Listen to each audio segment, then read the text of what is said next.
সম্মানিত শ্রোতাবিন্দু, সকলের প্রতি আমার আবারও সালাম এবং মোবারকবাদ।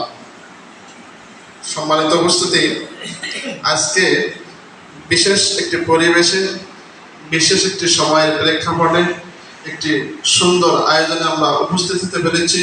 এই জন্য আমরা মহান রব, আমাদের মহান মনিব, আমাদের মহান মালিক আল্লাহ রাব্বুল আলামিনের কাছে সকলেই অন্তরের অন্তঃস্থল থেকে শুকরিয়া জ্ঞাপন করি, বলে আলহামদুলিল্লাহ। দরুদ ও সালাম বর্ষিত হোক মানবতার মুক্তির দূত জনাবে মুহাম্মদ রাসূলুল্লাহ সাল্লাল্লাহু আলাইহি ওয়াসাল্লামের। সম্মানিত হাজরিন, আয়েশাতুল আখিরা একটি বিশেষ নাম। এই নামটি কিন্তু আমি দেখেছি রাসূল সাল্লাল্লাহু আলাইহি ওয়াসাল্লামের মুখনিসৃত একটি কথা। কারণ রাসূল করিম সাল্লাল্লাহু আলাইহি ওয়াসাল্লাম খন্দক যুদ্ধে হযরত সালমান ফারসি রাদিয়াল্লাহু তাআলা আনহু এর পরামর্শক্রমে মক্কার কাফিরদের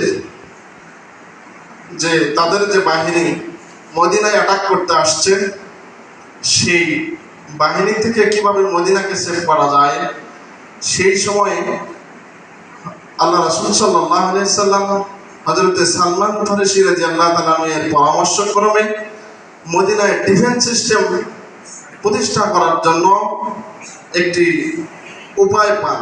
সালমান ফারসি রাদিয়াল্লাহু তাআলা এখানে রাসূল সাল্লাল্লাহু আলাইহি ওয়াসাল্লামকে যে পরামর্শটি দিয়েছিলেন সেটি হলো মদিনার চতুর্পাশ দিয়ে পরীক্ষা খনন করতে হবে, বড় করে গর্ত খনন করতে হবে, যাতে করে শত্রু বাহিনী সহজেই সেখানে ডিঙ্গিয়ে আমাদের এখানে এসে আক্রমণ করতে না পারে। সেখানে সেই কাজ করতে গিয়ে আল্লাহ রাসূল সাল্লাল্লাহু আলাইহি ওয়াসাল্লাম সাহাবীদের সাথে ছিলেন। সাহাবীদের সাথে তিনি নিজেও সেই পরীক্ষা খননের কাজ করেছেন।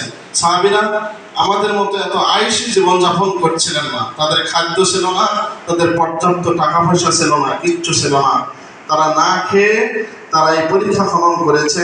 সাহাবীরা ক্ষুধায় কাতরাচ্ছেন, আল্লাহ রাসূল সাল্লাল্লাহু আলাইহি ওয়াসাল্লাম তাদের উৎসাহ দিচ্ছিলেন, আল্লাহুম্মা লা আয়েশা ইল্লা আয়েশাল আখিরা।